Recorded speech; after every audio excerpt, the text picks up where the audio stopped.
Good morning. Ayan yung mga pishi-pishi ko.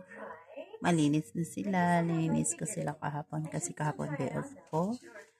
Ngayon, ayan, malinis na. Ayan naman yung dalawa. Wala pa silang oxygen. Halaman lang pa lang. Pinaka-oxygen nila. Ayan. Nasaan yung isa? Nagtatago yung isa. Diba?